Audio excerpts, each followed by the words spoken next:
Ok, hello,សួស្តីអ្នកគ្នាត្រឡប់មកវិញជាមួយនឹង Chandra Official ថ្ងៃនេះយើងមករៀនអំពីPhotoshop បន្តទៀតនៅ Part 3របស់យើងអញ្ចឹងថ្ងៃនេះយើងមកធ្វើរូបបែបនេះឥឡូវខ្ញុំបានធ្វើឲ្យអ្នកគ្នាមើលរួចជាស្រេចអញ្ចឹងយើងនឹងធ្វើរូបបែបនេះហើយយើងមានរូបភាពពីរនេះដើម្បីយកទៅធ្វើរូបបែបនេះហើយរូបមួយនេះគឺស្រួលដែរទេអញ្ចឹងដើម្បីយើងចូលទៅធ្វើទាំងអស់គ្នាយើងចូលទៅកាន់ Adobe Photoshop របស់យើងមកអញ្ចឹងយើងចុច create ក៏បាននេះ create new document ក៏បានឬក៏យើងតម្រឹមកតាខ្លួនឯងក៏បានដែរតែខ្ញុំចង់ឲ្យអ្នកគ្នា copy កតាគេតែម្ដងឥឡូវយើងចូល file មកហើយយើងចូល open ឬក៏ control O តមកយើងនឹងចូលទៅរក folder ណាដែលយើងចង់ទៅស្វែងរករបស់វាអញ្ចឹងខ្ញុំនេះ folder ដែលខ្ញុំចង់ដាក់អញ្ចឹងខ្ញុំយករូបភាព3នេះយកទៅដាក់ចូលក្នុង Photoshop តែម្ដងអូខេអញ្ចឹងយើងទទួលបានរូបភាព3នេះនៅក្នុង Photoshop អូខេអញ្ចឹងនេះគឺជារូបដែលយើងកាត់ហើយអញ្ចឹងយើងចង់ copy កតាប៉ុណ្្នឹងតែយើងត្រូវធ្វើម៉េចយើងគ្រាន់តែចុច Control Control A C D N បន្តមកវានឹងចេញបែបនេះអញ្ចឹងទំហំនេះគឺវាប៉ិនជាមួយនឹងកតានេះហើយកតារបស់យើងកំពុងតែបង្ហាញនៅខាងក្រោយហ្នឹងអញ្ចឹងគឺយើងមិនបាច់ចាំស្រែទេអាទំហំនេះយើងបាទយើងចង់ស្រែ resolution អីគឺយើងចង់ស្រែតាមចិត្តបានឥឡូវខ្ញុំយកថា200ចុះ resolution ដើម្បីឲ្យវាច្បាស់តិចអូខេ300ក៏បានដែរខ្ញុំយក300គឺច្បាស់ខ្លាំងតែម្ដងហើយនេះគឺជា preset detail នេះគឺជាឈ្មោះអញ្ចឹងខ្ញុំដាក់ឈ្មោះថា poster 3ចង់ព្រោះឲ្យយើងជា poster របស់យើងគឺ3ឯណាអញ្ចឹងខ្ញុំយកនេះគឺជា background content គឺជាពណ៌ color ដែលយើងចង់បាននេះ black white អញ្ចឹងទៅ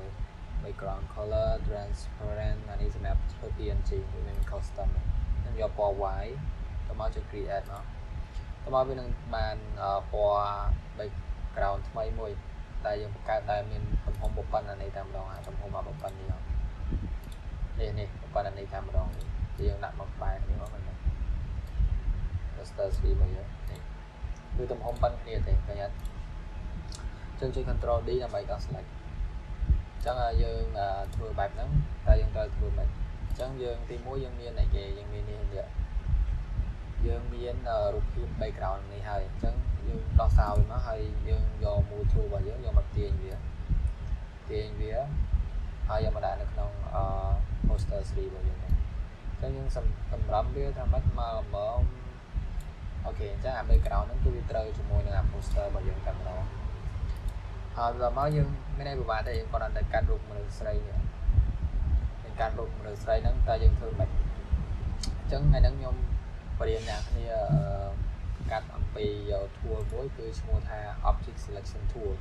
ហ្នឹងគឺយើងសម្រាប់កាត់ background នេះគ្នាតែវាមានមុខងារខុសៗគ្នាអញ្ចឹងណាអញ្ចឹងអានេះquick selection tool នេះគឺមុខងារផ្សេង magic selection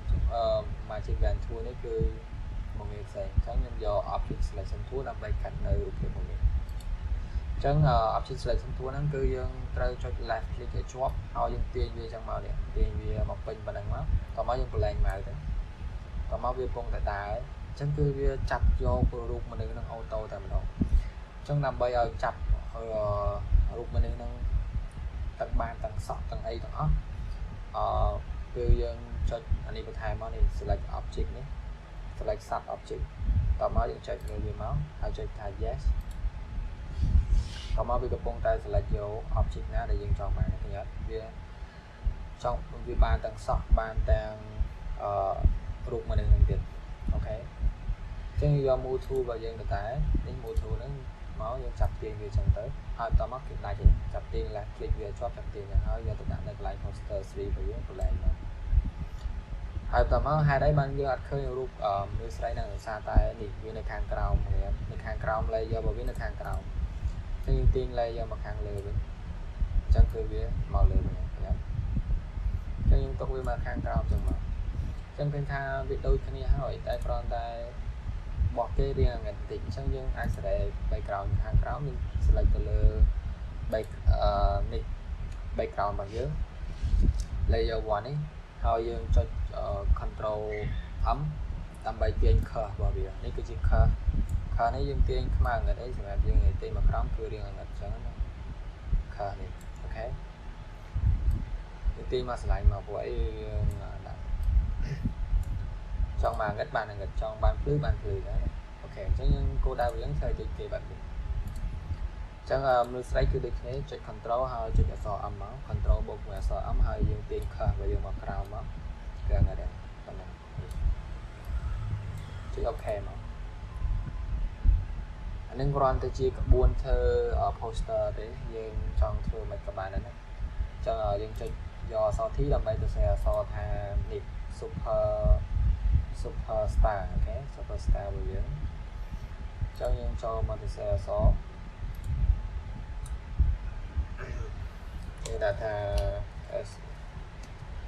super ចូលបន្តមកហើយយើង enter space bar រហូតដើម្បីដកគ្នាអញ្ចឹង STA ចឹង superstar ចុច create មកហើយយកអក្សរ A នេះហើយយើងនេះគឺជាកម្រិតរបស់វាយើងទាញវាទៅខាងលើនេះយើងទាញកាន់តែធំវាកាន់តែឆ្ងាយអញ្ចឹងយើងចង់បានប៉ុណ្ណាប៉ុណ្នេះប៉ុណ្ណេះអូខេខ្ញុំចង់បានប៉ុណ្ណេះហើយខាងក្រោយតិចហើយយើងធ្វើម៉េចដើម្បីឲ្យអក្សរហ្នឹងគឺវាបានចេះអក្សរលក្ខណៈថាចេញកន្លាចេះមកអញ្ចឹងអាហ្នឹងគឺស្រួលទេតែយើងមិនអង្គុយធ្វើទេណាអញ្ចឹងខ្ញុំចុច control T ដើម្បីទាញវាវែងនេះយើងចុច control ចុចទាញវាមកវាបែកតិចហើយវាវែងអញ្ចឹងយើងស្រួលទាញហើយយើងចុច create មកវាធំមែននេះអញ្ចឹងយើងយកកន្លែង fx នេះកន្លែង fx នេះហើយយើងចុចលើវាមកហើយយើងនឹងឃើញថា blending option ចុចលើវាមក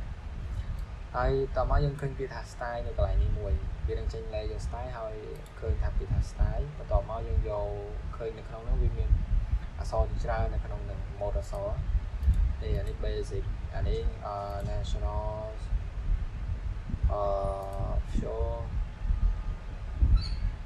fabric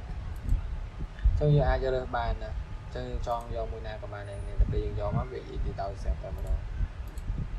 អូខេអញ្ចឹងខ្ញុំយកអានេះគឺ